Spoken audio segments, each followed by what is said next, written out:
A quiet home in North London became ground zero for one of the most chilling and controversial paranormal cases in history. Furniture that moved on its own, a girl who swore something was speaking through her in a voice that no way is 11-year-old girl's. Some said it was real, others said it was a hoax, but whatever it was, it left a mark that still lingers today. Hi there, I'm Kelly, and welcome to Eerie Eats. This is the place where we cook while I feed your appetite for the unknown and creepy. And today, we're making shepherd's pie. Comfort food meets creepy vibes in the most delicious way possible. So grab your fork and let's get to it.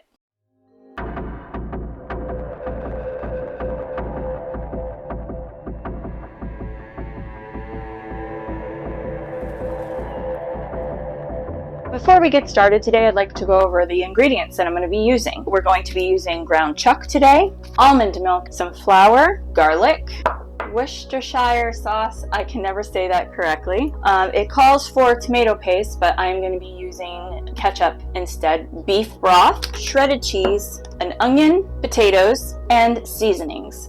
Today I'm using thyme, garlic powder, salt and pepper, and then seasoned salt. I forgot one of the most crucial parts of the ingredients, peas and carrots. I'm also going to add some corn. Let's get started. The ingredients I will list down in the description. A late summer night in August 1977, in a modest council house, 284 Green Street, Enfield, North London. There was a single mom, and she had 4 children. Peggy was putting the kids down for bed, and she heard a lot of commotion going on in the girls' bedroom. So she goes in there, finds the girls huddled in a corner, very scared, and they told her that their dresser moved all by itself. So she went to go push it back against the wall, and it kind of didn't go. It was almost like somebody was pushing up against it. So Peggy realized that something was seriously wrong here. So she rushed over to her neighbor's house, Vic and Peggy Nottingham. Been sitting listening to the knocking, and the woman next door, she called me in. We couldn't make out what it was. I heard the knocking as I walked in the front door, but I went all over the house, checked it, checked the walls, checked everything. Just couldn't make out what it was. So in the end, I thought to myself, well, there's only one thing. I'll call the police. And 2 Metropolitan officers arrived. They were looking around, trying to figure out exactly what was going on, where the knocks were coming from, and all of a sudden, a chair slides across the floor all by itself. It came off the floor, or nearly a half inch, I should say, and I saw it slide off to the right, about 3.5 to 4 feet before it came to rest. I checked to see whether or not it could possibly have slid along the floor. I placed a marble on the floor to see whether or not the marble would go in the same direction as the chair did, and it didn't roll at all.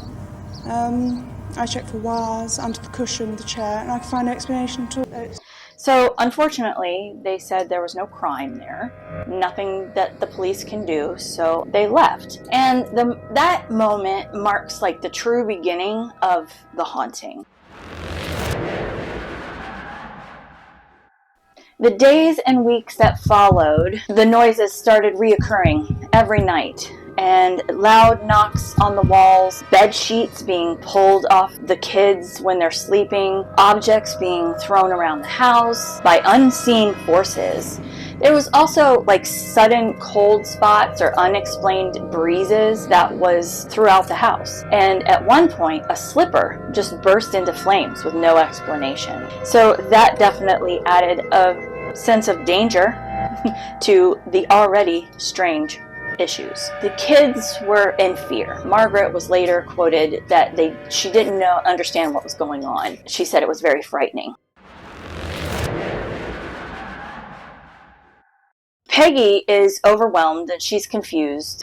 She knew that if the police couldn't help, then maybe the media could. So she contacts the Daily Mirror. The Daily Mirror sent a reporter named Graham Morris and a photographer. When they got there, the family was clearly exhausted and they were very fearful. And they sat there with notebooks and cameras at the ready for hours. nothing happened. They chalked it up to just being a hoax or, being very skeptical. So they said, it's time to go. So they started to pack up all their stuff, and as they were walking out the door, suddenly there was like this explosion of activity. As they were just leaving, objects would be flying around, marbles and Lego bricks shoot from empty doorways, and one Lego brick actually hits Graham Morris in the face, right above the eye, and there was a red mark that remained for days, he said. The kids were panicking and screaming, and Graham noticed that the kids were not moving when this was happening. He had to admit that there was something going on. The term poltergeist hits the news. 284 Green Street becomes the center of intense curiosity in London. The Daily Mirror and Graham Morris realizes that the family needs a lot more specialized help and connects Peggy with a respected organization that investigates paranormal claims, the Society for Psychical Research, SPR. Early in September, Maurice Grosse arrives. He was a sympathetic, open-minded, down-to-earth man in his late 50s. And he had a personal connection to this situation because he lost his daughter in a car accident just a year before. And ironically enough, his daughter's name was also Janet, just like the one that this story centers around. But we'll get to that in a little bit. As Maurice enters into the house, he notices a lot of activity almost immediately after his arrival. There's knocks and crashes and objects moving, and he ends up spending months documenting these events, using tape recorders and notebooks and cameras, constant documentation. He ended up recording over 2,000 paranormal instances: levitation, fires, voices, moving furniture, cup filling up with water by itself. That would be really weird. There was even one night, a heavy curtain tears from its rods and wraps around Janet's neck and attempted to strangle her. Not only is the haunting scary in itself, now it's become truly dangerous, besides the fire.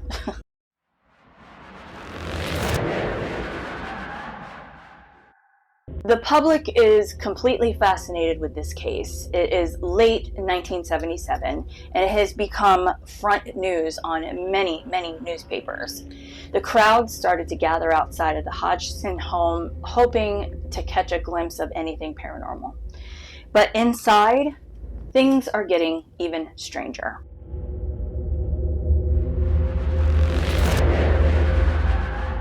Janet, she is 11 years old, and she centers around the whole thing, and she begins speaking or growling in a very deep, raspy, unnatural voice. I was going to ask the same question as I asked earlier. How many voices are there? 600. 600 the voices. I know the joke. How many really are there, Margaret? I think so far we've had 10 3. sensible voices, but the rest of the names are absolute rubbish. And she claims that the voice is not hers. She claims it's coming from behind her, not within her. And she says that she's been being possessed by a man named Bill Wilkins. 2 years before I died,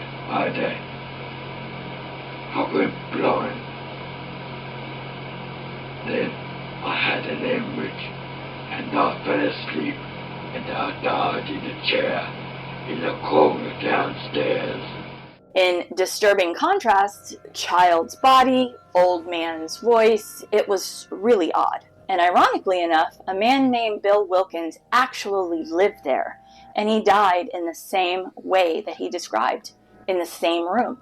Bill's son heard the voice and said it sounded just like his father. Some experts was saying that the voice was coming from false vocal cords, difficult to sustain for a long period of time without injuring yourself. But the voice would talk for hours through Janet, but her throat was never sore or hurting after that time at all. Whether it was an elaborate act acting performance or not, it was a pretty impressive feat for an 11-year-old. A lot of paranormal investigators and researchers came to check out this case. Morris was joined by Guy Lyon Playfair. He was another Society of Psychical Research member who moved in with the family for a little bit. Playfair took really detailed notes, and he later ended up writing a book about the case.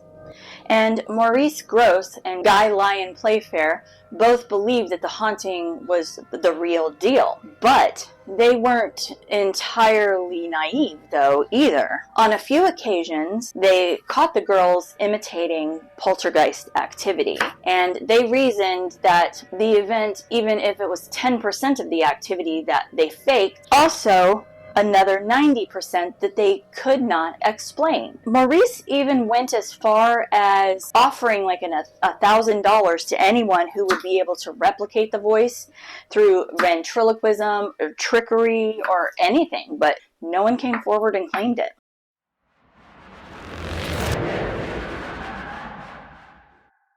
Enter Ed and Lorraine Warren. The case attracted the famed demonologist and his psychic wife. The couple were later popularized by the Conjuring films, but contrary to popular belief, the Warrens were not at the center of this haunting as depicted in the movies. They briefly visited, uninvited, I might add, and they said that they were convinced that the events in the house were legit, and then they left.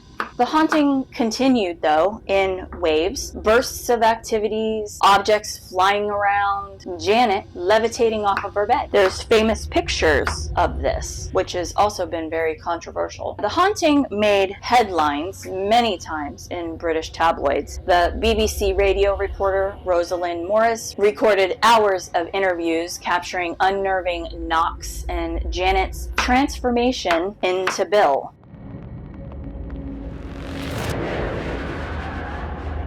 As compelling as the Enfield Poltergeist story was, not everyone was so convinced that this was real. Janet and Margaret may have been faking the events, but could two young preteen girls pull off such an elaborate hoax? Expert number one, Anita Gregory. She was also a Society of Psychical Research member. She thought the case was overhyped. She believed that some events were staged for the media by the girls because she noticed that there was exaggerated behavior when the cameras were on, pointed out that the activity often occurred when they were also unsupervised. Jeff Beloff, sorry if I'm not pronouncing that correctly, he is also an SPR member.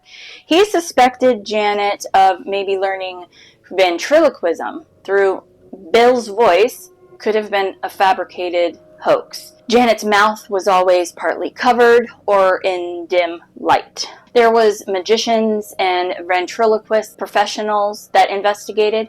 Milburn Christopher, he was a renowned magician. He observed nothing paranormal, and he believed that it was a clever child's prank. Ray Allen, he was also a ventriloquist, thought that Janet's deep voices were vocal tricks. His professional opinion is that Janet was producing these low tones by herself, and he claimed that she really enjoyed the attention.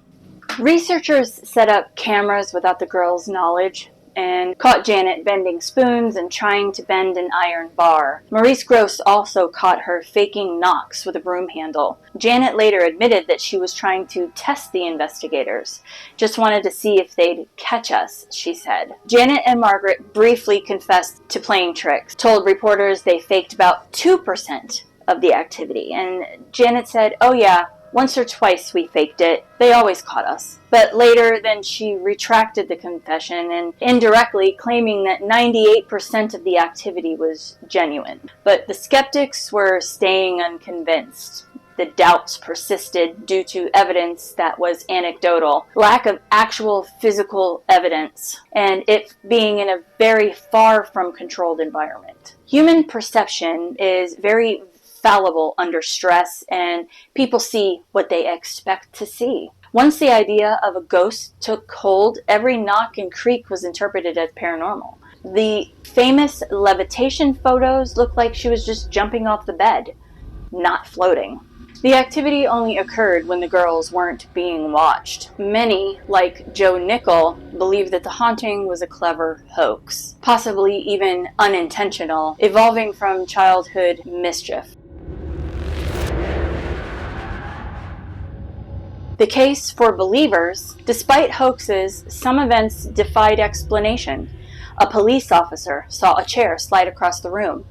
Over 30 witnesses, neighbors, reporters, etc., claimed to see objects move. Hours of audio recordings documented knocks and the Bill voice.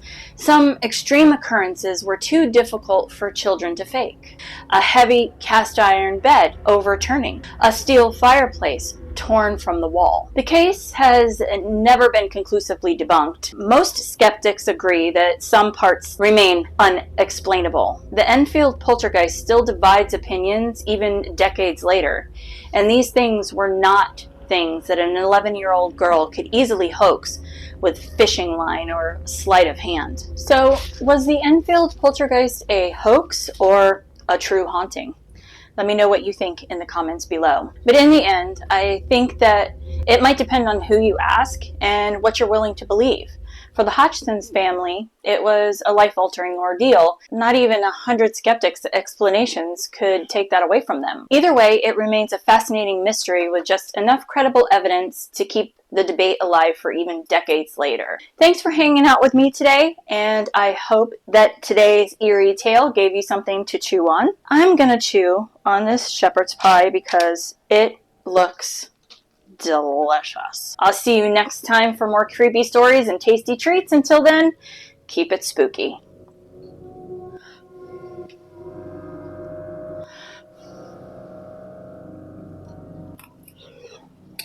Whew! Hot! That was way too hot.